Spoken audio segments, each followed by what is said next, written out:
Welcome to Story Tales. Please like this video and subscribe to Story Tales. I hope you enjoy the story. Let's begin.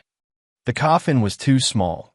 August Rayner stood motionless in his workshop, staring at the polished pine box he'd crafted with his own hands. 3 feet long. Just enough for a child. Just enough for his daughter. His calloused fingers traced the smooth edge of the wood. No splinters. Nothing that would hurt her, though she couldn't feel pain anymore. Not according to what the doctors had told him, that a rare illness, they'd said. Sudden onset. Nothing they could do. August's jaw tightened. The workshop around him, usually his sanctuary, felt hollow now. The door creaked open behind him. He didn't turn. "It's beautiful," Marla said, her voice even. Too even. August didn't answer. His wife's heels clicked across the concrete floor, the sound sharp and intrusive in the sacred silence of his grief. "The funeral home called," she continued. "They need it by 4. August nodded once, still not looking at her. "I know. I've been thinking," Marla said, closer now. "After this is all. After we get through this, maybe we should consider moving. Starting fresh." August's hands froze on the coffin. "She's not even in the ground yet." "I know that," Marla said, a hint of irritation breaking through her carefully composed tone. "But we need to think about the future. This town, this house, it would just be a constant reminder." August finally turned. His wife stood before him in a black dress that hugged her slender frame, her blonde hair pulled back into a neat bun. Not a strand out of place. Not a smudge in her makeup. 3 days after their daughter had been pronounced dead, and she looked like she was headed to a business meeting. "No," he said simply. Marla's perfectly plucked eyebrows drew together. "August, be reasonable. There's nothing keeping us here now. We could." I said no. His voice came out harder than he'd intended, but he didn't soften it. "This is Junie's home. Our home." A flash of something frustration, anger, crossed Marla's face before she composed herself again. "Fine. We'll discuss it later." She checked her watch. "I need to confirm the catering for after the service. And I still need to pick up my shoes for tomorrow." August turned back to the coffin. "Shopping. That's what you're doing today." Marla sighed. "Don't start, August. We all grieve differently. I need to stay busy." The door closed behind her. August waited until he heard her car start, then sank to his knees beside the coffin, one hand still resting on the wood. Only then did he allow a single tear to fall. The Rayners' house was full of people August barely knew. Neighbors, distant relatives, his wife's college friends. They moved around him like shadows, offering platitudes he couldn't hear over the roaring in his ears. "She's in a better place. Time heals all wounds. At least she didn't suffer long." August stood in the corner of his living room, a glass of untouched whiskey in his hand, watching Marla work the room. She moved from group to group, accepting hugs, nodding at sympathetic words, occasionally dabbing at eyes that remained remarkably dry. Harlow approached him, her normally wild brown hair subdued into a ponytail, dark circles under her eyes. Unlike the others, his sister didn't offer platitudes. "This is bullshit," she said quietly, standing next to him. "All these people pretending they knew Junie." August took the first sip of his whiskey. "Marla invited them." Harlow snorted. "Of course she did. Always did love being the center of attention." She caught herself. "Sorry, not the time." "It's fine." August's eyes followed his wife as she accepted a hug from a tall man with carefully styled hair. Her hand lingered on his arm a moment too long. "Who's that?" Harlow asked, following his gaze. "Bryce Maddox. They went to college together. He moved back last year. Opened that fancy gym downtown." Harlow studied the man. "Looks like a jackass." Despite everything, August felt the corner of his mouth twitch. "He is." Marla laughed at something Bryce said, the sound cutting through the somber murmurs of the room. August's fingers tightened around his glass. 3 days, he muttered. 3 days, and she's laughing. Harlow put a hand on his arm. "Hey, don't do this to yourself. Tomorrow's going to be hard enough." August nodded, downing the rest of his whiskey in one gulp. "I need some air," he said. Outside on the porch, the evening air was thick with fog that clung to the towering pines surrounding their property. The door opened behind him. He expected Harlow, but it was Marla who stepped onto the porch. "You're being rude," she said without preamble. August didn't look at her. I needed a minute. These people came to support us. They came because you invited them, he corrected. Most of them never even met Junie. Marla crossed her arms. That's not fair. They're here for both of us. Where's your friend? August asked, changing the subject. Who? Bryce.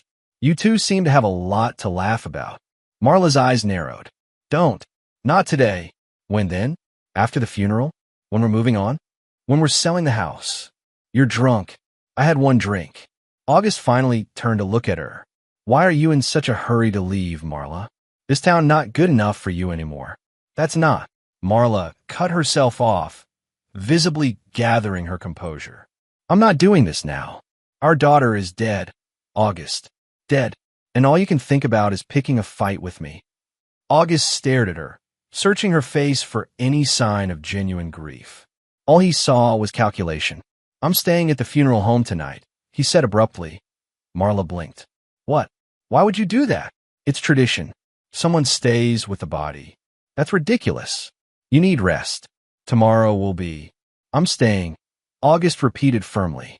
I'll be back in the morning to change before the service. Marla looked like she wanted to argue further, but something in his expression must have stopped her. Fine, she said tightly. Do what you need to do. The funeral home was silent except for the steady tick of an antique clock on the wall. August sat in a straight-back chair beside the closed coffin in the private viewing room. The funeral director had tried to dissuade him from his vigil, citing policy, but August had been adamant. He would not leave his daughter alone for her last night. The hours crept by. Midnight came and went. August didn't move from his post, his eyes never leaving the coffin, in the still hours of the early morning. When the world outside was at its darkest, August heard it. At first, he thought he'd imagined it a product of grief and exhaustion that a small, muffled voice that he held his breath, listening intently. Nothing, just the tick of the clock and the sound of his own heartbeat. Then it came again, clearer this time. Help me, Daddy. August shot to his feet, knocking over his chair. That was Junie's voice, his daughter's voice. Junie, he called, his voice cracking. Daddy, it's dark. The voice was coming from inside the coffin. Impossible. She was dead. The doctors had confirmed it. Marla had identified the body, but that was his daughter's voice. August didn't hesitate. He grabbed the lid of the coffin and wrenched it open, splitting the wood he'd so carefully joined. The nails screeched as they pulled free. What he saw inside froze his blood. Junie lay there, her small body draped in the white dress Marla had chosen. But her eyes were open, glazed and unfocused, but open. Her chest rose and fell with shallow breaths, and around her tiny wrist was a thin metal chain, securing her to the coffin lining. Junie, August breathed, reaching for her. Her skin was cool, but not cold. Not dead. Junie, baby, can you hear me? Her eyes struggled to focus on him. Daddy, she mumbled. So dark. Scared. August's hands shook as he picked her up, cradling her against his chest. Her body was limp, drugged. Someone had drugged his daughter. This wasn't a miracle. This wasn't a mistake. This was attempted murder. As he held his living daughter in his arms, August's mind raced. If he called for help now, what would happen? Questions. Investigations. And whoever had done this, whoever had tried to bury his daughter alive, would know their plan had failed. August looked down at Junie's drooping eyes, the chain still dangling from her wrist. No, he couldn't risk it. Not yet. He needed to understand what was happening before he revealed that he knew. He needed to protect his daughter. First, he had to remove any evidence that he'd discovered the truth. August gently laid Junie on the chair and went to work repairing the coffin lid as best he could in the dark. When it looked passable, he turned back to his daughter. Junie, he whispered, stroking her hair. I need you to be very quiet. Can you do that for Daddy? She nodded weakly. Good girl. I'm going to take you somewhere safe. But it has to be our secret.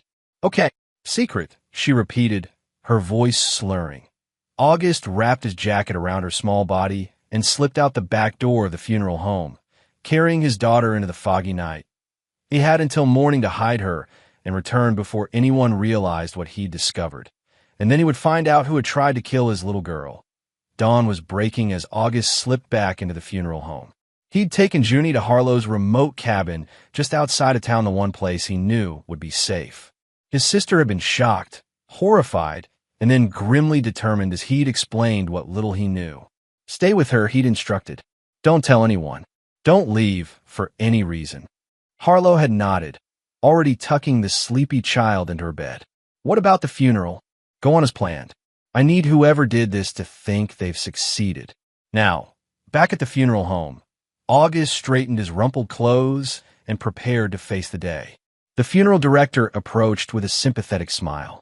Mr. Rayner, how was your night? August cleared his throat. Fine. Thank you for allowing me to stay. Inside the coffin, August had arranged blankets to approximate a child's body. It would have to do. An hour later, he stood in his bedroom at home, mechanically changing into the suit Marla had laid out for him. His mind was racing, examining every detail of the past weeks, searching for clues. Junie had been sick. That much was true. But what if the illness itself had been engineered? What if someone had been poisoning his daughter, planning to use her death as cover for it? Kidnapping? Murder? The bathroom door opened, and Marla emerged wearing a black dress, her hair and makeup immaculate. She paused when she saw him. You look awful, she said. August didn't respond, watching her reflection in the mirror as he adjusted his tie. Did you sleep at all? She pressed. No. Marla sighed. August, I know this is hard, but you need to pull yourself together. People will be watching us today. August turned to face her. Watching us? Yes. This is a small town. People talk. She stepped closer, straightening his already straight tie. We need to present a united front. Is that what matters to you right now? How we look? Marla's fingers stilled. That's not fair. You know I'm devastated. August searched her face, looking for any sign of the grief she claimed to feel. Her eyes were clear, her makeup perfect, not a hint of the sleepless nights he'd endured since Junie fell ill. We should get going, she said, stepping back. The service starts in an hour. August nodded, his decision made. He would play along. He would watch. And he would find out exactly what his wife knew about their daughter's supposed death. The funeral was a blur. August stood beside the small coffin, accepting condolences from neighbors and friends, his eyes constantly tracking Marla as she moved through the crowd. She performed grief perfectly, a trembling lip here, a dabbed eye there, leaning on friends for support at just the right moments. Bryce Maddox was there, offering his condolences with a hand that lingered too long on Marla's shoulder. August noted how she leaned into the touch. When it came time to lower the coffin, August steeled himself for the performance of his life. He allowed a single tear to track down his cheek as he tossed a handful of dirt onto the pine box. Beside him, Marla dabbed at dry eyes with a lace handkerchief. That night, after the last of the mourners had left their home, August retreated to his workshop. He needed space to think, to plan. But more than that, he needed to search for evidence. He started in Junie's room, carefully going through her belongings, looking for anything unusual. Finding nothing, he moved to the master bedroom, waiting until Marla was in the shower before searching her side of the room. In the back of her nightstand drawer, beneath a stack of fashion magazines, he found a burner phone. Basic model. No password protection. Heart pounding, August scrolled through the sparse messages. Most were to and from a contact listed simply as being everything set for Friday. BS. Doctor says it's untraceable. Marla, and after, be freedom at last. Marla, the most recent message, sent the morning of the funeral. When it's done, we'll have everything we wanted. August's hands shook with rage. He took photos of the messages with his own phone, then returned the burner to its hiding place just as the shower shut off. He needed more evidence. And he needed to understand why. Why would Marla want to fake their daughter's death? Why chain her inside a coffin? Over the next few days, August maintained a facade of a grieving father while secretly investigating. He checked Junie's medical records, speaking with her doctor under the guise of seeking closure. It's just so sudden, he told the nervous young physician. One day she's fine, the next she's gone. Dr. Finnan shuffled papers on his desk. As I explained to your wife, the toxicology showed a congenital heart defect. It was just a matter of time. My wife, August asked, keeping his voice even. She spoke with you about Junie's condition? The doctor nodded. Several times over the past few months. She was very concerned about Junie's symptoms. What symptoms were those? Dr. Finnan looked confused. The one she brought Junie in for. The fatigue, the dizziness. Didn't she tell you? August managed a sad smile. We haven't been communicating well since it happened. Grief affects people differently. The doctor nodded sympathetically. Of course. Here, let me show you the test results. The papers he handed over meant nothing to August medical jargon and numbers that could have been fabricated easily enough with the right connections. May I see the actual toxicology report? August asked. After more gentle insistence, the doctor reluctantly pulled up the report on his computer. August scanned it, noting the signature at the bottom, B. Maddox, lab director. The pieces were falling into place, forming a picture too terrible to contemplate. His wife and her lover had conspired to fake their daughter's death. But why go to such extremes? Why not just leave? Unless Junie had seen something, known something, become a liability. That night, August visited Harlow's cabin again. Junie was recovering slowly from whatever drugs had been in her system. She recognized him immediately, reaching for him with a cry of "Daddy." He held her tightly, breathing in the familiar scent of her hair, reassuring himself that she was really alive. "How is she?" he asked Harlow, who looked exhausted but determined. "Better. She's been talking more, eating a little." August nodded gratefully. "Have you asked her anything about what happened?" Harlow shook her head. "I thought you should be the one." August sat on the edge of the bed, taking Junie's small hand in his. "Junie, sweetheart, can you tell Daddy what happened? Before you got sick?" Junie's face scrunched up in concentration. "Mommy gave me yucky juice. Said it would make me feel better." "Yucky juice? Like medicine?" She nodded. "Every day. Made me sleepy." August exchanged a look with Harlow. "Did anything else happen? Did you see Mommy doing anything unusual?" Junie looked down, suddenly shy. "Mommy said not to tell. It's a secret." August's heart raced. What kind of secret?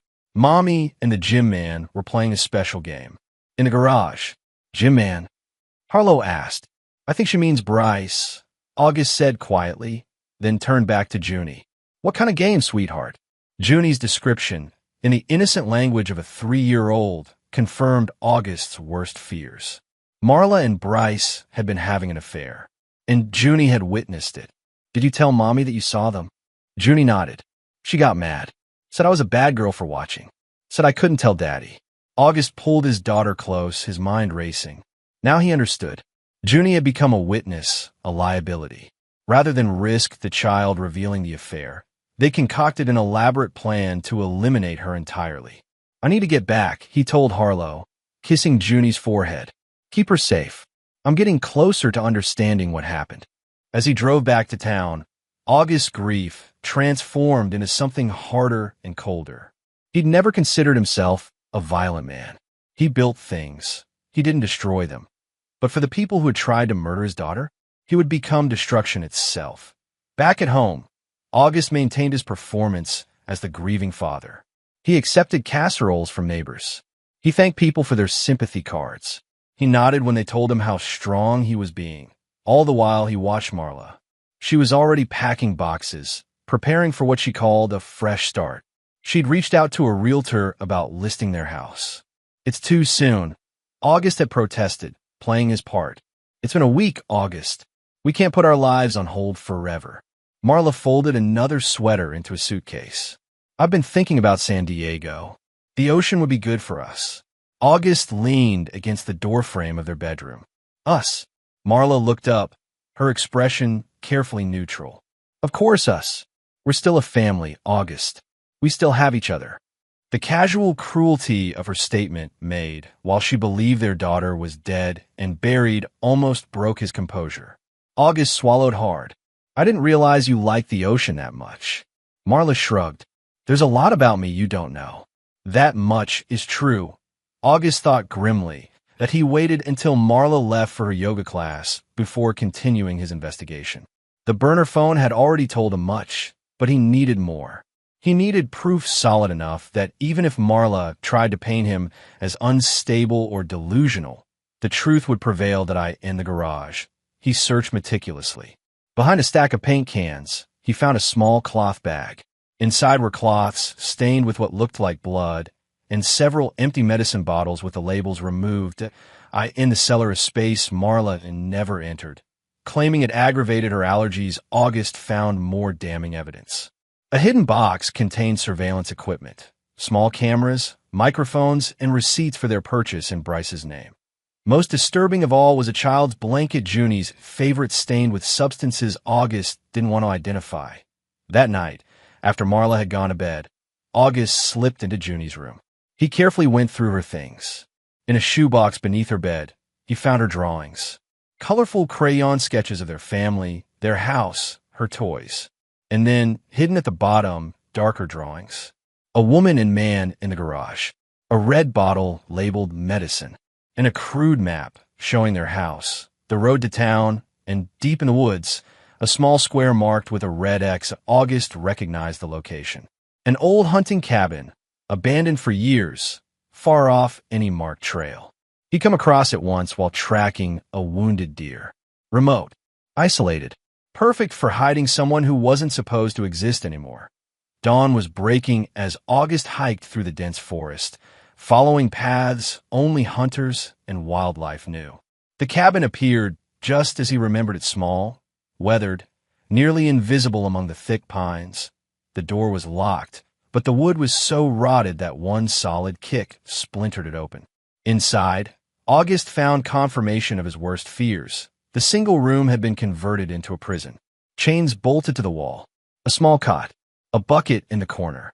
On a table, surveillance equipment displayed feeds from cameras hidden throughout August and Marla's house. They had been watching him, planning, waiting. August examined everything carefully, taking photos with his phone.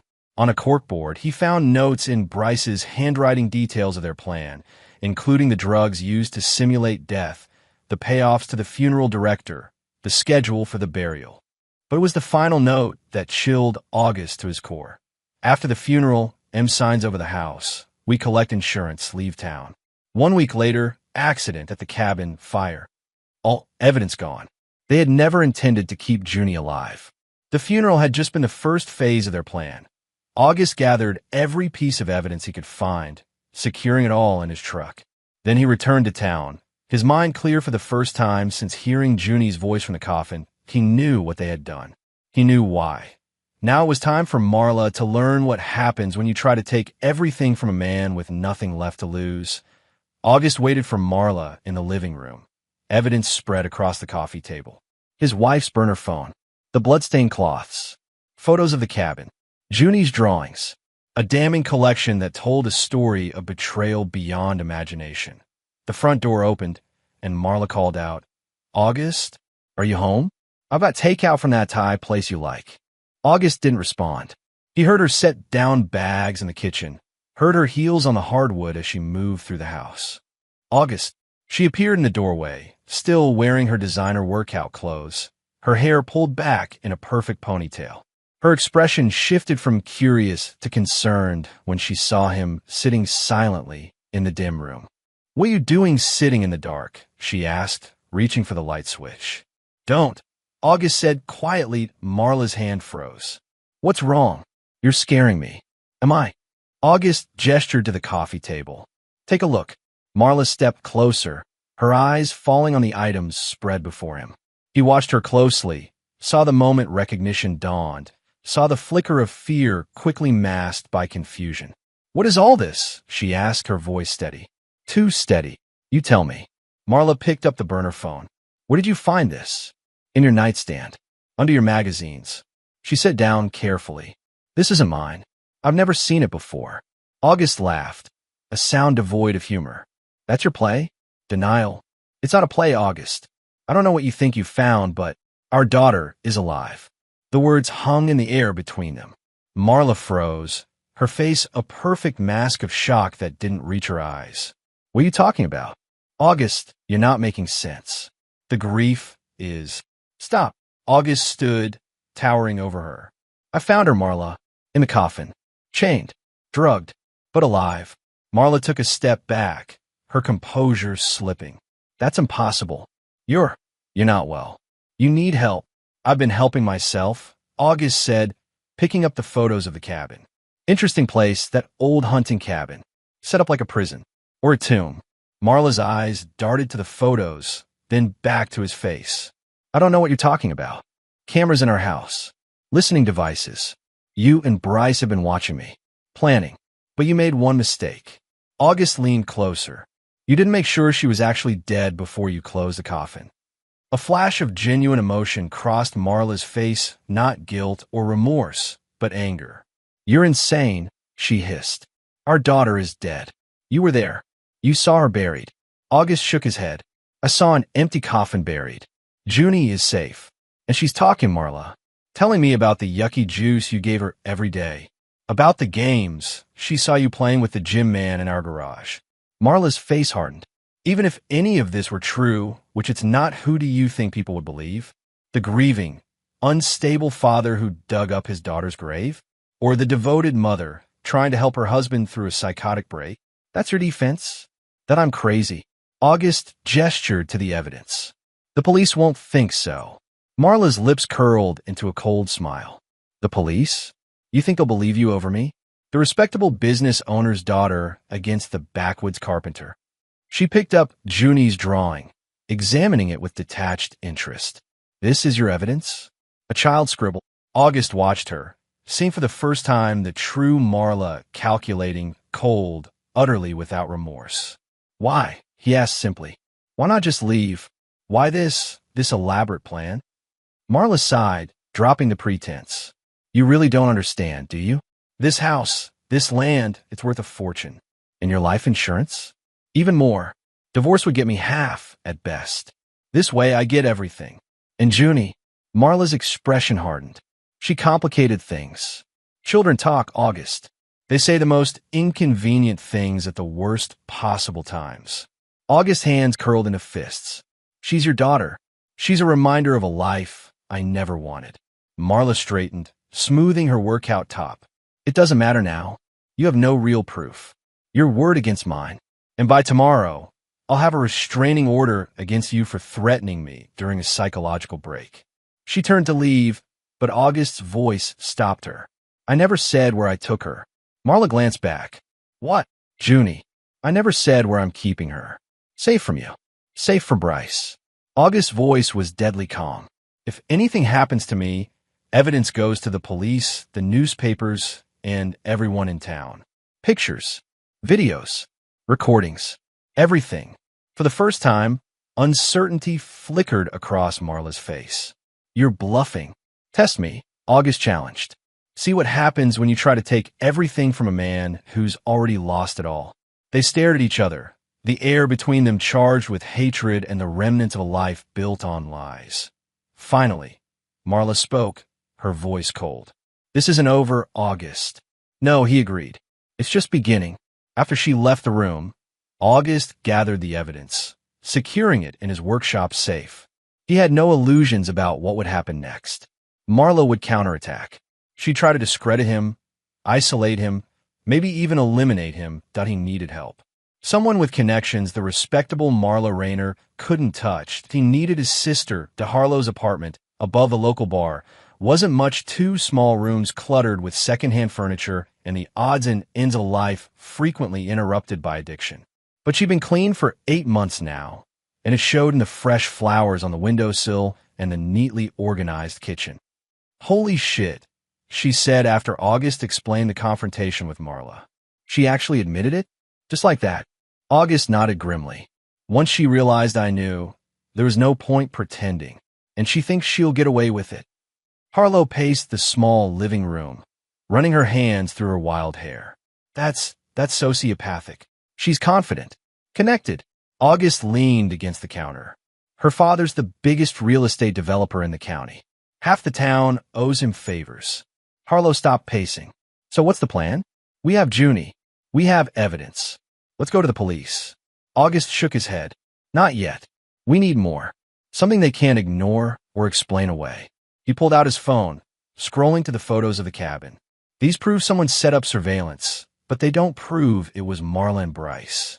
The burner phone could be dismissed as meaningless texts.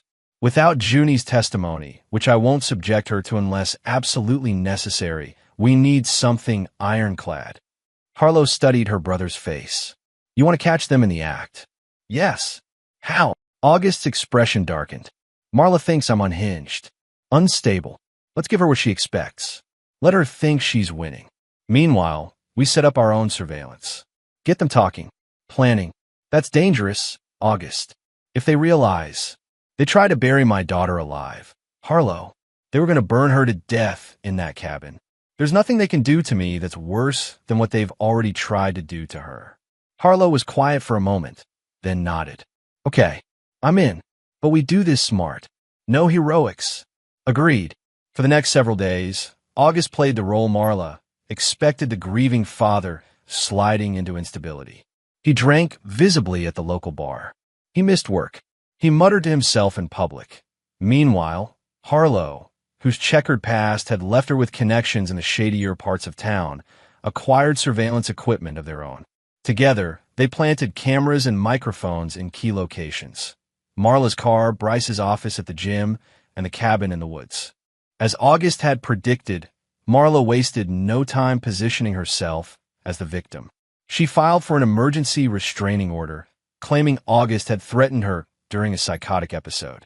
She spoke tearfully to friends about her concern for her husband's mental health. She met with a lawyer about having August committed for psychiatric evaluation.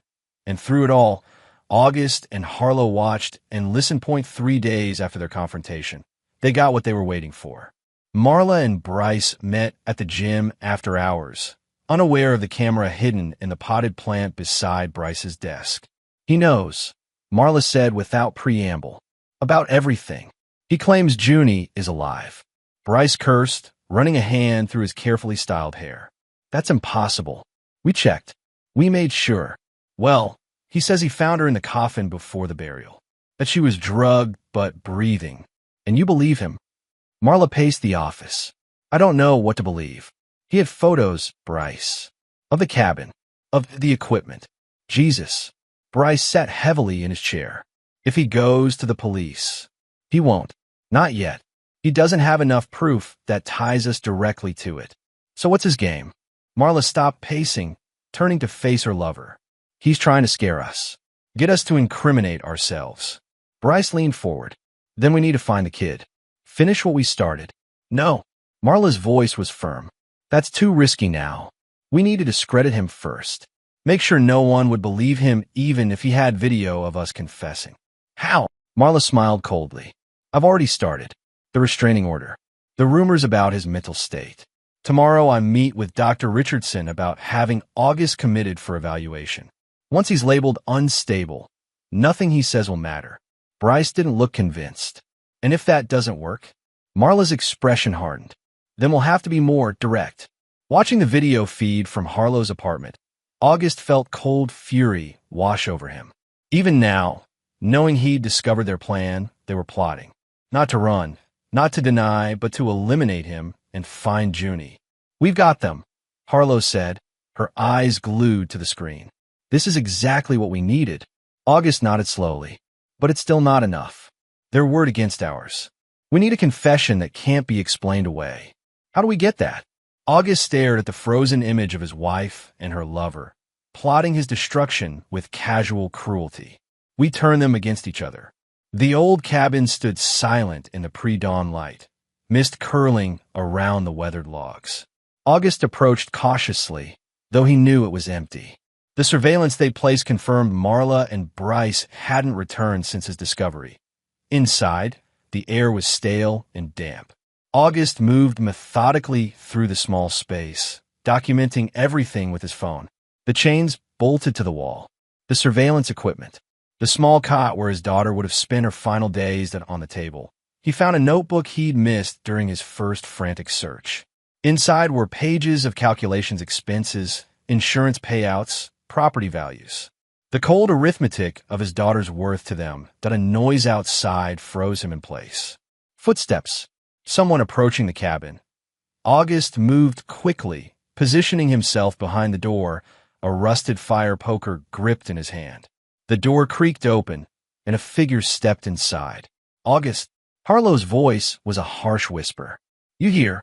August lowered the poker, exhaling sharply. "I told you to stay with Junie." Harlow turned, her face pale in the dim light. "She's safe. Mrs. Weaver is with her." The elderly neighbor was the one person besides Harlow whom August trusted with Junie's location. "I got worried when you didn't answer your phone. I turned it off. Didn't want to risk being tracked." August set down the poker. "What's happening?" Harlow's expression was grim. "Marla's moving fast. She met with Dr. Richardson this morning. They're preparing involuntary commitment papers." August's jaw tightened. "How long do we have?" "A day. Maybe less." "She's convincing, August. Playing the terrified, concerned wife perfectly." August held up the notebook he'd found. "This might help. Detailed plans. Calculations. Bryce's handwriting." Harlow took it, flipping through the pages. Jesus. They planned everything, right down to how much they'd make selling the house. "Keep it safe," August instructed. "Add it to the evidence. I need to check one more thing here." As Harlow tucked the notebook into her jacket, August turned his attention to the surveillance equipment. The setup was sophisticated multiple camera feeds, audio recording, everything stored on a hard drive hidden beneath the floorboards. "They've been watching us for months," he said, examining the timestamps on the oldest files. "Planning, waiting for the right moment." In a hidden compartment beneath the sink, he found what he was looking for: more medicine bottles like the ones he'd found at home, but these with their labels intact. "Sedatives," he read. "Powerful ones. Prescribed to Bryce 6 months ago. Can we tie this to Junie's symptoms?" August nodded grimly. "If we could get a blood test, probably. But it's been days since she was last drugged. It might be out of her system." Harlow paced the small cabin. "So what now? We've got evidence they were planning something, but nothing that directly links them to trying to kill Junie. Nothing a good lawyer couldn't explain away." August was quiet for a moment, staring at the chains on the wall. Then he turned to his sister, his expression hard. "We need to talk to Bryce." Alone. Bryce Maddox lived in a modern apartment above his gym, all sleek lines and minimalist furniture. August had watched through the surveillance they'd planted as Bryce came home, showered, and settled in with a protein shake and his laptop. Now, as midnight approached, August slipped into the building through the service entrance, using the key card Harlow had borrowed from one of her less reputable friends. He moved silently up the back stairs, avoiding the cameras in the main hall to T. Bryce's door. He paused, listening. The faint sound of a TV came from inside. August pulled on gloves, then knocked firmly. "Maintenance," he called, disguising his voice. "Water leak in a unit below. Need to check your bathroom." Footsteps approached. The door opened, and Bryce stood there in sweatpants and a t-shirt, his expression changing from annoyed to shocked as he recognized August. Before he could react, August shoved him backward into the apartment, closing the door behind them. "What the hell?" Bryce stumbled, regaining his balance. "You can't be here. There's a restraining order." "Shut up." August's voice was deadly calm. "Sit down." Something in August's expression must have convinced Bryce to comply. He sank onto the leather couch, eyes darting toward his phone on the coffee table. "Don't," August warned. "You won't reach it in time." Bryce raised his hand slightly. "Look, I don't know what Marla told you, but I said shut up." August remained standing, looming over the other man. "I've seen the cabin. I've read your notes. I know everything." Bryce's face paled slightly. "I don't know what you're talking about." "No." August pulled out his phone, playing the video of Bryce and Marla in the gym office. "We need to find the kid. Finish what we started." He stopped the playback. "Sound familiar?" Bryce swallowed hard. "That's not. You're taking that out of context." "Am I?" August stepped closer. "Here's what I know, Bryce. You and my wife were having an affair. My daughter saw you. She became a liability. So you two concocted an elaborate plan to fake her death, collect insurance money, sell our property, and disappear. That's insane. The thing is," August continued as if Bryce hadn't spoken, "Marla doesn't think you're going to make it to San Diego." Bryce blinked. "What?" August sat in the chair across from him, leaning forward. "I heard her talking to someone else yesterday. On a different phone. Not the burner you two have been using. She called you a loose end. Said once the money came through, she'd have to clean up before meeting her real partner in Mexico. It was a lie. but one calculated to hit Bryce where he was most vulnerable, his trust in Marla. August watched as uncertainty flickered across his face. "You're lying," Bryce said, but with less conviction. "Am I?" August pulled out the notebook from the cabin. "I found this today. Your handwriting, your plans." But the interesting part, he flipped to the back pages. These calculations. Ways to split the money 2 ways, not 3. Notes about how to establish an alibi for a partner's unfortunate accident. The pages were blank, but Bryce couldn't see that from where he sat. August watched the doubt grow in his eyes. Marla wouldn't she? August leaned back. The woman who was willing to bury her own daughter alive? You think she draws the line at eliminating a gym owner with a gambling problem? Bryce's head snapped up. "What did you know about?" "I know everything, Bryce. Everything." August's voice hardened. "Including how the police will find the drugs you used on my daughter in your apartment. How they'll trace the purchases to your credit card. How every piece of evidence will point to you as the mastermind, with Marla as the manipulated, frightened accomplice." Fear replaced doubt in Bryce's eyes. "You can't prove anything." "I don't have to prove it. I just have to plant it." August stood. "Unless you help me." "Help you how?" "Confess. Tell the truth about what you and Marla planned. What you did to my daughter." Bryce laughed, a brittle sound. "And go to prison?" "No thanks." "You're going to prison either way," August said coldly. "The question is whether you go down alone, taking the fall for everything, or you take Marla with you." Silence stretched between them. August could almost see Bryce's mind working, calculating odds, looking for an angle. "What if," Bryce said finally, "I had proof it was all Marla's idea, that she manipulated me?" August's expression didn't change. "Let me guess. You recorded her. Insurance against exactly this scenario." Bryce's surprise confirmed the guess. August nodded slowly. "Smart. Not smart enough, but smart." He stepped closer to Bryce. "Here's what happens next. You give me that recording. You write out a full confession. And in exchange, I'll make sure the judge knows you cooperated. And if I don't," August's smile was cold, "then I leave, and 10 minutes later, the police find enough evidence in this apartment to put you away for life. And Marla walks free with everything she wanted." Bryce considered for a long moment, then nodded. "My laptop. The password is Malibu 2020. There's a folder called Insurance." August moved to the laptop, keeping an eye on Bryce as he accessed the files. Inside the folder were several recordings dates corresponding to meetings with Marla over the past 6 months. In the most damning, dated 2 weeks before Junie's death, Marla's voice came through clearly. "Once she's gone, we'll have everything. The insurance pays double for accidental death. The house will sell for at least $1 million. We'll be set." Bryce's voice. "But drugging her? Isn't there another way?" "Marla, don't go soft on me now. It has to look natural. A tragic illness, a grieving mother. No one will question it. And then freedom." August transferred the files to his phone, his face expressionless despite the rage burning inside him at hearing his wife calmly discuss murdering their daughter. "The confession," he said, turning back to Bryce. "Write it. All of it." Bryce looked broken now, the reality of his situation sinking in. And then you turn yourself in. Tonight, before Marla realizes what you've done.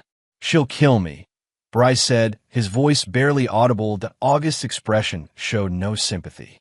"You should have thought of that before you helped her try to kill my daughter." The police station was quiet at 2 a.m. when August walked in, a manila envelope in his hand. The desk sergeant, a weathered veteran named Collier, looked up with surprise. "August? What brings you here at this hour?" August placed the envelope on the counter. "I need to speak with Sheriff Morton. It's urgent." Collier's expression softened with sympathy. "Is this about the restraining order? Because I have to tell you, son, that's not something we can."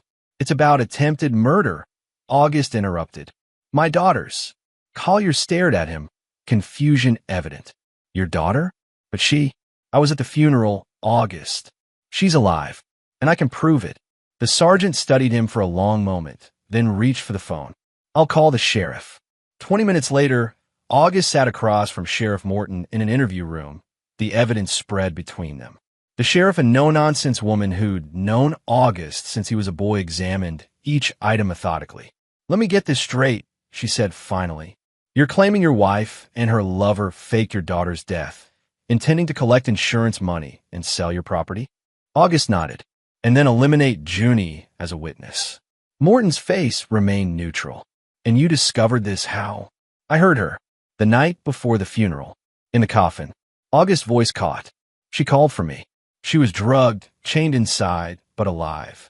And instead of calling for help, you took her and hid her. I needed to understand what was happening first. Who was involved? How deep it went." Morton leaned back, studying him. "You realize how this sounds, August?" "I do. That's why I have evidence." He tapped the recordings from Bryce's computer. "This is Marla discussing their plan, the drugs they used, the financial motivation." Morton played portions of the recordings, her expression growing grimmer with each one.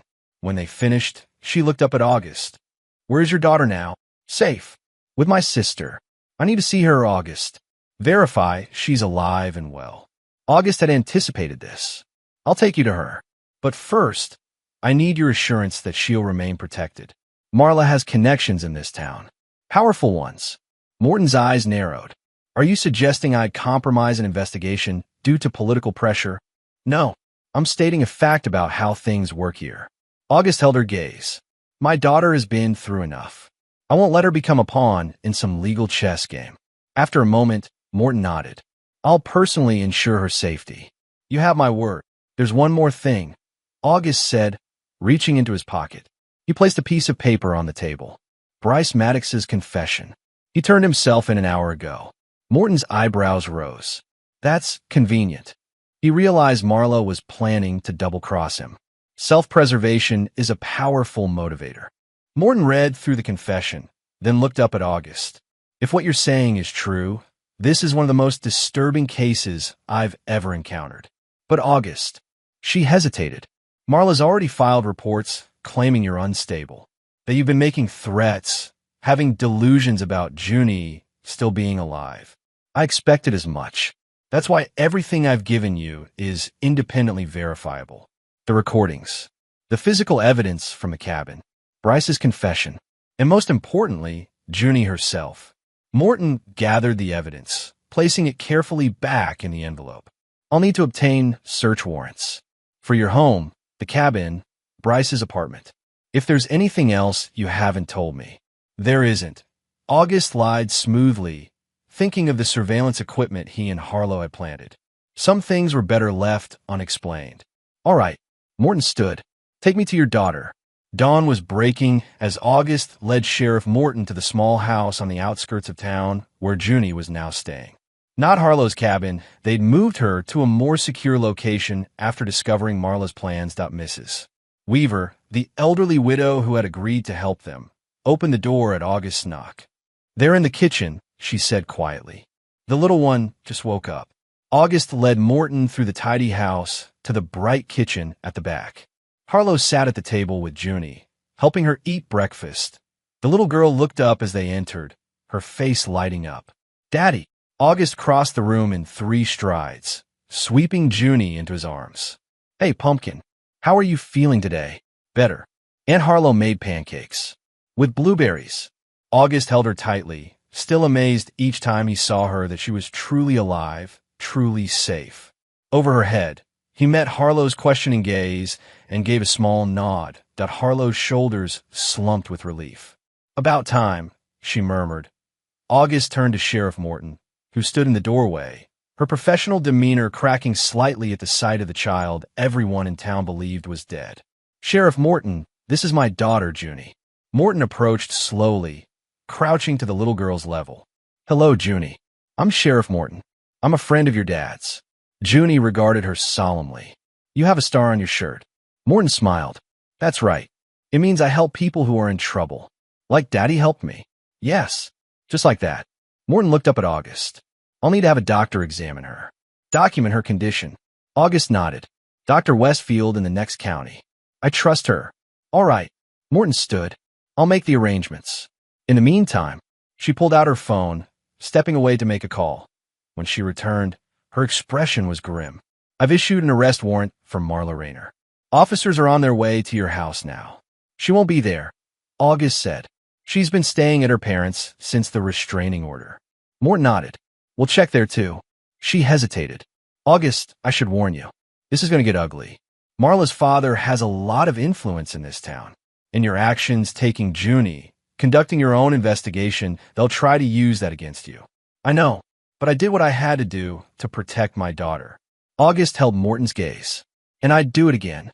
After Morton left to coordinate the arrest, Harlow approached August. Is it really happening? Are they finally going to pay for what they did? August watched Junie, happily drawing at the kitchen table, oblivious to the adult conversation. It's starting, but it's not over. Harlow studied her brother's face. What are you thinking? August's expression was hard, determined. That Marla won't go down without a fight. And neither will I. The arrest made headlines. The story of a mother faking her child's death for insurance money was too sensational to ignore. Reporters descended on the small town. Camera crews set up outside the courthouse. And social media exploded with competing narratives. Marla, as August had predicted, fought back hard. She denied everything, claiming August had kidnapped their daughter and concocted an elaborate hoax to frame her.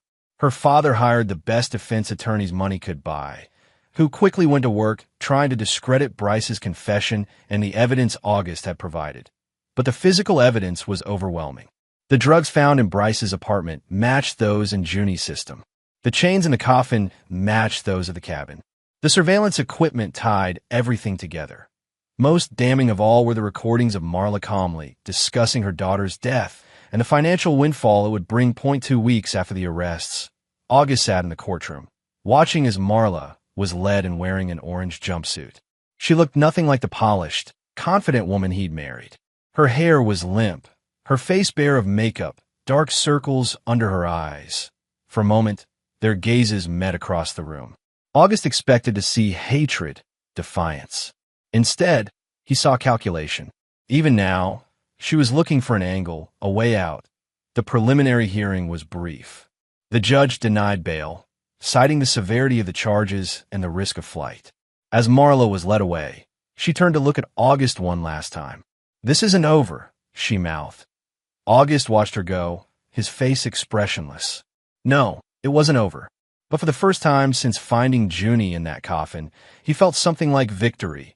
Outside the courthouse, reporters swarmed him, shouting questions. Mr. Rayner, how do you feel about your wife's arrest? Did you suspect your wife was planning this all along? Will Junie testify against her mother? August ignored them all, pushing through the crowd to where Harlow waited with the car. How'd it go? She asked as he slid into the passenger seat. Bail denied. Trial set for next month. August stared out the window as they pulled away from the courthouse. She looked different. Prison tends to do that to people, Harlow said dryly. How's Junie today?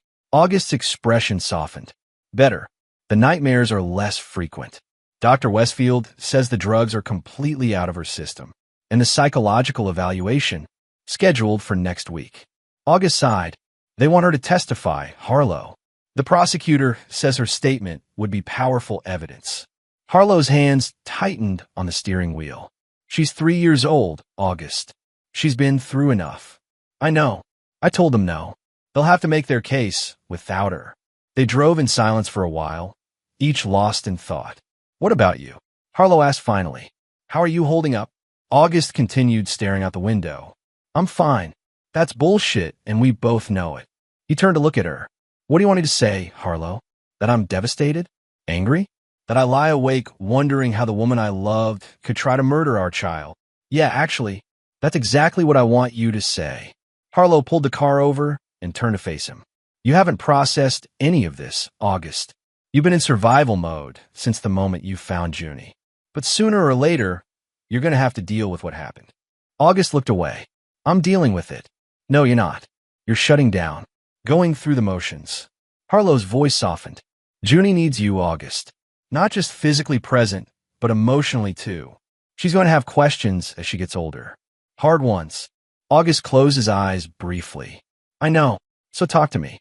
Tell me what you're feeling. For a moment, August was silent. When he spoke, His voice was barely audible. "I want to kill her," he said simply. "Every time I think about what she did, what she was planning to do, I want to wrap my hand around her throat and squeeze until she stops breathing." He looked at his sister, his eyes haunted. "What kind of person does that make me?" "Human," Harlow answered without hesitation. "It makes you human, August. Anyone would feel that way, would they?" August turned back to the window. "Sometimes I wonder if I'm becoming like her. Cold, calculating. You're nothing like her," Harlow said firmly. "Everything you've done has been to protect Junie. Everything Marla did was to destroy her." August nodded slowly, but Harlow could see he wasn't convinced. "Let's go home," he said. "Junie will be wondering where we are." As Harlow pulled back onto the road, August returned to staring out the window, his reflection in the glass as hard and unreadable as stone. The weeks leading up to the trial passed in a blur of legal meetings, therapy sessions for Junie, and endless media coverage. August kept his daughter isolated from the circus, creating a protective bubble around her with Harlow's help. But the strain was beginning to show. August barely slept, spending his nights patrolling the property, checking locks, jumping at shadows. During the day, he was focused, determined, the perfect father but hollow inside, running on nothing but the need to ensure Junie's safety and Marla's conviction. "You're wearing yourself down," Harlow told him one evening after Junie had gone to bed. "You can't keep this up." August continued cleaning his hunting rifle, a task he'd taken to performing nightly. "I'm fine." "You're not fine. You're a walking ghost." Harlow took the cleaning rod from his hands, forcing him to look at her. "The security system is on. The doors are locked. No one is getting past US to hurt Junie." August took back the rod, resuming his methodical cleaning. "Marla's father hired a new lawyer yesterday, some hotshot from Portland who specializes in mental health defenses." Harlow frowned. "What does that mean?" "It means they're going to claim Marla suffered from postpartum psychosis, that she wasn't in her right mind when she planned all this. That's ridiculous. Junie is 3 years old. Postpartum psychosis happens right after birth." August shrugged. "They'll argue it was untreated, that it got worse over time. They've already lined up an expert witness to testify about it." Harlow studied her brother's face. "What about Bryce? Is he still cooperating?" A flicker of something satisfaction crossed August's face. "For now, but his lawyer is pushing for a deal. Reduced charges in exchange for testifying against Marla." His phone buzzed in his pocket. A text from an unknown number. "Need to talk. Important. About M. Meet at the bar. 10 p.m. August stared at the message. Bryce was supposed to be in jail awaiting trial. Had he made bail? Or was this a trap? Only one way to find out. The Timberwolf was the kind of bar that catered to locals, not tourists. August arrived at 10:15, deliberately late, scanning the room carefully before entering. In the back booth, partially hidden by shadows, sat Bryce Maddox. He looked diminished, somehow thinner, paler, the cockiness gone from his posture. His lawyer sat beside him, an older man with shrewd eyes who watched August approach with obvious wariness. "You came," Bryce said as August slid into the booth across from them. "You said it was important." August kept his hands on the table, visible. "How are you even here?" The lawyer answered. "Mr. Maddox has been released on his own recognizance, pending cooperation with the prosecution." He extended a hand. "Martin Weber, I represent Mr. Maddox." August ignored the hand. "What do you want?" Bryce glanced at his lawyer, who nodded slightly. "She's planning something," Bryce said, leaning forward. "Marla, she got a message to me in jail. Said if I testified against her, I'd never make it to the witness stand." August studied him, looking for signs of deception. "And now you're concerned for your safety? Wouldn't you be?" Bryce ran a hand through his hair, no longer carefully styled. August noted. "Her father has connections. Deep ones. People who can make problems disappear." "What kind of message? How did she get it to you?" Bryce shook his head. "I don't know. It was just there in my cell one morning." "A note. Do you still have it?" "No. It said to destroy it after reading." August's eyes narrowed. "Convenient." Weber interjected. "Mr. Rayner, we're not here to play games. My client is taking a significant risk even speaking with you. He believes Mrs. Rayner is not only a threat to him, but potentially to your daughter as well. That got August's attention. Explain. Bryce leaned closer. The note mentioned unfinished business.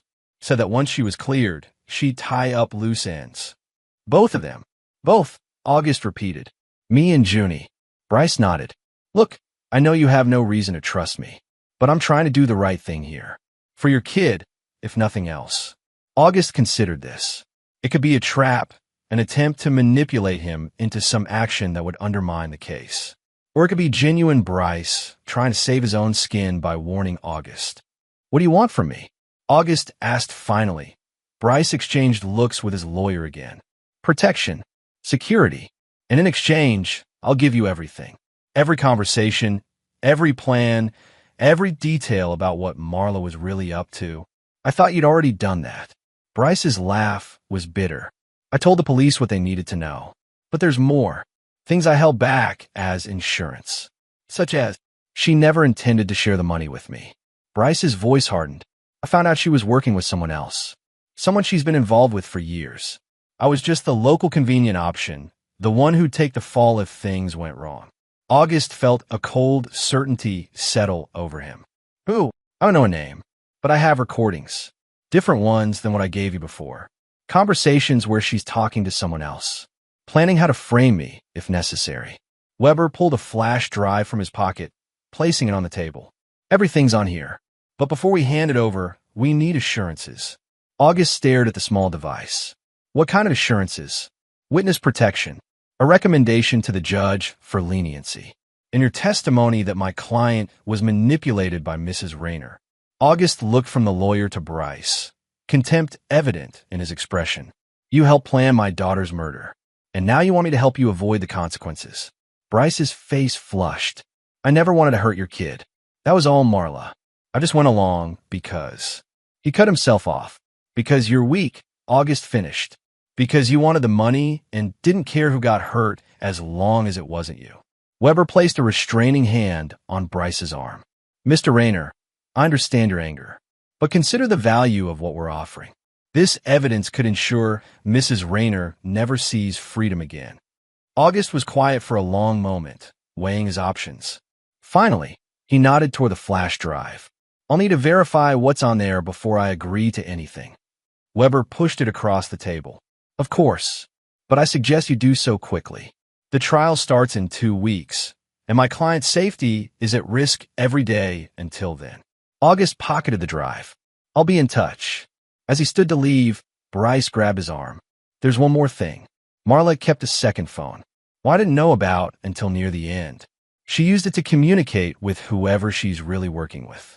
August looked down at Bryce's hand until he removed it. Where is this phone? I don't know. But in the recordings, she mentions keeping it in her special place. Maybe that means something to you. August thought back to their years together. Marla had never been sentimental about places, had no particular attachment to any corner of their home. Except, maybe, he said noncommittally, I'll let you know what I decide. Outside, August leaned against his truck, processing the conversation. If Bryce was telling the truth, Marla's plans were even more elaborate than he'd imagined, and possibly still in motion that he needed to hear those recordings. And he needed to find that second phone. The Rayner house stood empty and still, yellow police tape still draped across the front door crime scene, even weeks after the arrests. August ducked under it, using his key to enter the home he'd built with his own hands, the home that now felt tainted by betrayal. Inside, dust had settled over the furniture, the air stale and undisturbed. August moved through the rooms silently, memories assaulting him with each step. Junie's first steps in the living room, family dinners in the kitchen. His and Marla's life, together a life he now understood had been built on lies that in the master bedroom. August went straight to Marla's vanity, an ornate piece her father had given her as a wedding present. Behind the mirror, just as she described in the recording, was a small wall safe. August ran his fingers along the edge, feeling for the hidden latch. The safe opened with a soft click.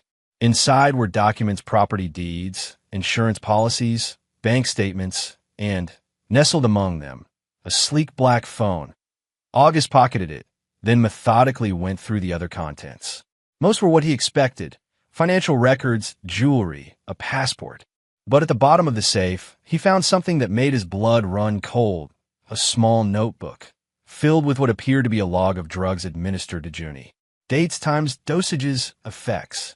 Clinical observations of his daughter's deteriorating health, written in Marla's precise handwriting that she'd been poisoning Junie for months, carefully documenting the process like some twisted science experiment that August's hands shook as he flipped through the pages, rage building with each clinical note. The final entry, dated the day before Junie's death, simply read, "Final dose administered. Subject ready for transportation." Subject, not daughter, not Junie. Subject. August slipped the notebook into his jacket alongside the phone, then continued his search. In a box at the back of Marla's closet, he found more evidence of her methodical planning: brochures for properties in San Diego, information on offshore accounts, and a folder containing detailed research on untraceable poisons. Up by the time he left the house, August had accumulated enough additional evidence to bury Marla for life.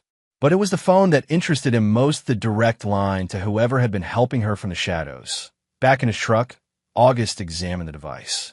It was password protected, but he had an idea what the code might be. Marla always used the same pattern for her passwords: significant dates in her life, backwards. He tried her birthday. Nothing. Her mother's birthday. Nothing.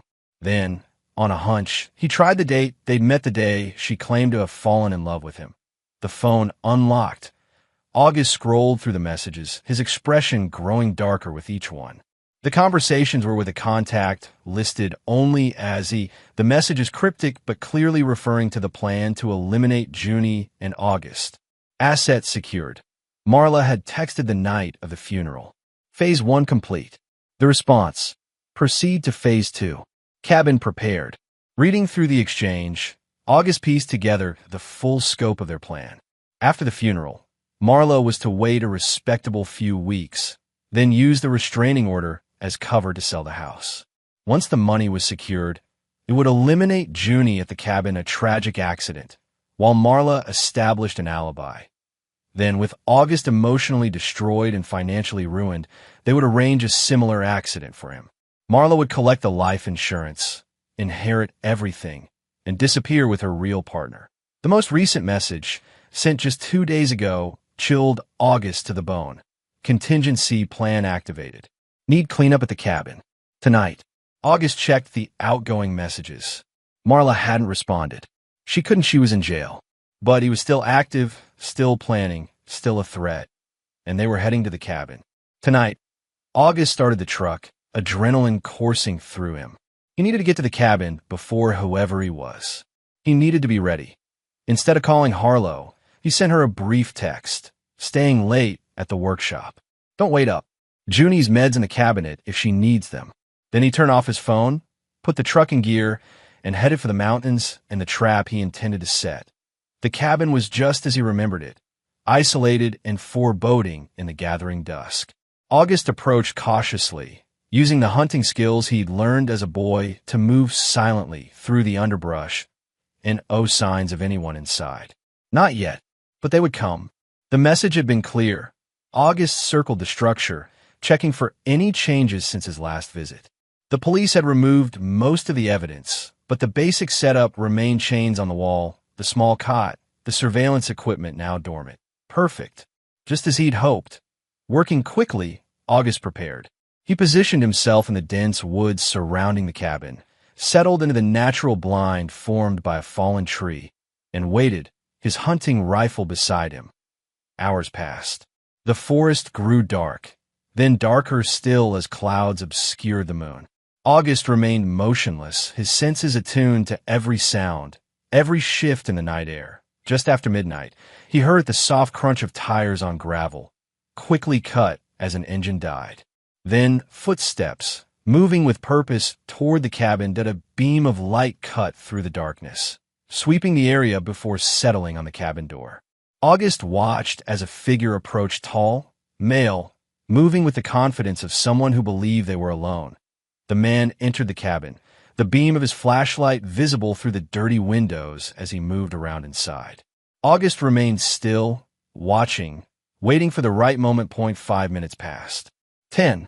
Then the man emerged, making a call on his phone. "It's clear," he said, his voice carrying in the still night air. No sign of the kid or the sister. Must have moved them. He paused, listening. "Yeah, I'll keep looking. Check the other places we discussed. Don't worry, they won't get far." August had heard enough. He raised his rifle, sighting along the barrel at the man silhouetted against the cabin. One squeeze of the trigger, and the threat would be eliminated. Simple. Final, but no. That would be too quick, too merciful, and it would leave too many questions unanswered. Instead, August lowered the rifle and reached for the tranquilizer gun he'd brought as a backup, a tool he'd used for years to sedate injured wildlife before transportation. The dart hit the man in the neck, the impact causing him to drop his phone with a curse. He reached up, pulling out the dart, but it was too late. The sedative worked quickly as the man's knees buckled. August emerged from his hiding place, moving swiftly to catch him before he hit the ground in the beam of the fallen flashlight. August recognized him, Edward Talbot, Marla's father's head of security, the man who had attended their wedding, who had helped August install the alarm system in their home, who had bounced Junie on his knee at family gatherings. "Hello, Edward," August said quietly, dragging the semi-conscious man into the cabin. "We need to talk." When Edward regained consciousness, he found himself in a familiar position chained to the wall of the cabin, just as Junie had been intended to be. August sat across from him, cleaning his hunting knife with methodical precision. "Welcome back," August said without looking up. Edward tugged at the chains, his expression transitioning from confusion to anger. "What the hell is this, Raynor?" "Justice," August replied simply. "Or the beginning of it. You've lost your mind. When I don't report back." "To who?" August finally looked up. "Marla's in jail. Her father thinks you're checking on one of his properties upstate. No one knows you're here, Edward. No one's coming to save you." Edward fell silent, assessing his situation with the calculated calm of a professional. "So what's your plan? Torture me? Kill me?" A cold smile spread across his face. "You don't have it in you, August. You're a builder, not a destroyer. That's why Marla chose you soft, malleable, easy to manipulate." August continued, cleaning his knife. "You're right. I'm a builder. I built a life, a home, a family." He set the knife down. "And you and Marla try to destroy all of it." He stood, moving to a table where he'd laid out the evidence he'd collected: the phone, the notebook, printed copies of the messages between Marla and E. "I know everything, Edward. The plan to kill my daughter, the surveillance, the poison, all of it." August's voice remained calm, controlled. "What I don't know is why. Why you? What did Marla offer that was worth becoming a child killer?" Edward's expression changed. A flicker of something: regret? Fear? Crossing his face before he masked it. "You wouldn't understand. Try me." For a long moment, Edward was silent, his eyes never leaving August's face. Then he sighed. "She's my daughter."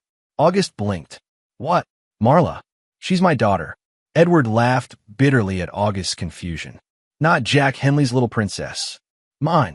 A product of an affair with his wife 28 years ago." August struggled to process this. "Jack doesn't know. No one knows except Catherine, Marla's mother, and us. Jack thinks she's his. Always has." Edward leaned back against the wall. "I've watched my daughter from the shadows her entire life. Protected her. Supported her. When she came to me with this plan, how could I refuse her anything? Even murder?" August's voice hardened. "She's your granddaughter." "A mistake," Edward spat. "A complication Marla never wanted. You pressured her into having a child, August. Something she never desired." August thought back to the early days of their marriage. Marla had seemed happy about the pregnancy, had seemed to love Junie in those first months. Had it all been an act? "So the two of you plotted to kill an innocent child. For money. For freedom," Edward corrected.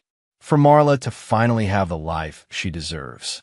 August studied the man before him, a father so twisted by his secret love for his daughter that he'd become an accomplice to the most heinous of crimes. "You're going to confess," August said, his decision made. "All of it. Your relationship with Marla. The plan. Your role. Everything." Edward laughed. "Or what? You'll kill me? Then you'll never have your proof." "I don't need to kill you. August picked up Edward's phone from the table. 10 minutes ago, I sent a message to Sheriff Morton from this phone. She's on her way here now, along with the FBI agents who've been consulting on the case. Edward's face paled. You're bluffing. Check for yourself. August held up the phone, showing the sent message a full confession, detailing Edward's relationship with Marla and their plot, along with the cabin's coordinates. You'll never prove any of this, Edward said, but the confidence was gone from his voice. It's your word against mine. No. August gestured to the corner of the cabin, where a small red light blinked on the surveillance equipment. It's your word against yours. I've been recording since the moment you woke up. As if on cue, the distant wail of sirens echoed through the forest. August gathered the evidence, placing it carefully in a bag. They'll be here soon, he said, moving toward the door. You might want to start thinking about what kind of deal you can make. Marla's already looking for someone to blame. Might as well be you. As August stepped outside to wait for the authorities, he felt a strange sense of peace wash over him. Not happiness, he wasn't sure he would ever feel that again, but satisfaction. The knowledge that the people who had tried to destroy his family would pay for their crimes. Justice his way. The courtroom was packed, every seat filled with spectators eager to witness the sensational conclusion to what the media had dubbed the Coffin conspiracy. August sat in the front row, directly in Marla's line of sight, his expression impassive as the jury filed in. The trial had lasted 3 weeks, a parade of damning evidence and testimony, culminating in Edward Talbot's devastating account of the plot he and Marla had orchestrated. In exchange for leniency, he'd revealed everything: their biological relationship, the years of secret planning, the cold calculation with which they'd targeted August and Junie. Marla had maintained her composure throughout, her face a mask of injured innocence, as her attorneys argued that she was a victim of Edward's manipulation, of postpartum depression, of a system that had failed to recognize her mental illness. But the evidence was overwhelming. The medication log, the recordings, the testimony from medical experts confirming that Junie had been systematically poisoned. And most damning of all, Marla's own words and messages to Edward, discussing her daughter as an obstacle to be removed. Now, as the jury foreman stood to deliver the verdict, a hush fell over the courtroom. On the charge of attempted murder in the first degree, we find the defendant, Marla Rayner, guilty. A collective gasp rippled through the courtroom. August remained still, his eyes fixed on Marla as the foreman continued through the list of charges: conspiracy, child endangerment, fraud, attempted kidnapping. Guilty on all counts. That Marla's composure finally cracked. She turned to look at August, her eyes burning with hatred and something else, disbelief. As if she couldn't comprehend that her perfect plan had failed, that the husband she'd dismissed as too trusting, too simple, had outsmarted her. As the judge called for order in the now buzzing courtroom, August stood. He'd said what needed to be said during his testimony: clinical, factual, devastatingly effective. He had no desire to watch Marla's sentencing, to hear her tearful pleas for mercy that would inevitably follow. Outside, reporters swarmed him, shouting questions. Mr. Rayner, how do you feel about the verdict? Will you be making a statement at the sentencing? Is it true you're moving away from Oak Ridge? August pushed past them without comment, making his way to where Harlow waited with the car.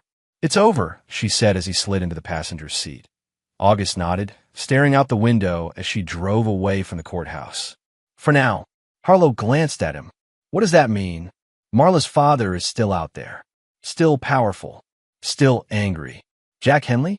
He cut all ties with Marla after learning about her and Edward. Publicly, yes. But a man like that doesn't just walk away from his daughter, biological or not, without some kind of retribution. August turned to his sister. He blames me for exposing the affair, for destroying his family's reputation. Harlow frowned. You can't seriously think he'd come after you or Junie. I don't know. And that's the problem. August's jaw tightened. I won't take chances. Not anymore. So what's the plan? We finish packing today. Leave for the new place tomorrow. Harlow nodded, understanding. After the arrests, August had purchased a property in a neighboring county, remote, defensible, unknown to anyone outside their immediate circle.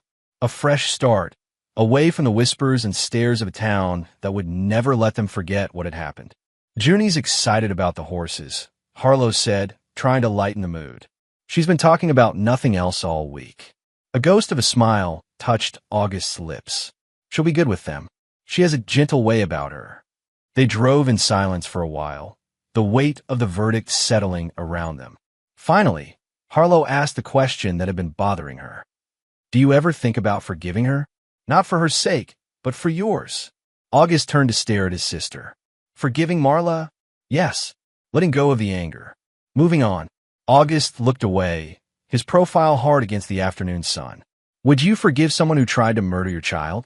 No, Harlow admitted. Probably not. There's no probably about it. Some things are unforgivable. August's voice was quiet but firm. I don't need forgiveness to move on. I need justice. And today we got it. When they arrived home, the small rental they'd been staying in since leaving the house, Junie ran to meet them, her face alight with excitement. Daddy, Aunt Harlow, I brought a picture of our new house. August swept her into his arms, the tension in his face softening as he held his daughter. Did you now? Let's see this masterpiece.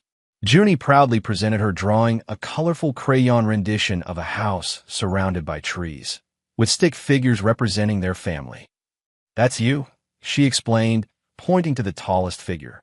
And that's me, and that's Aunt Harlow, and that's our new doggy we're going to get. August raised an eyebrow at Harlow, who shrugged innocently. A doggy.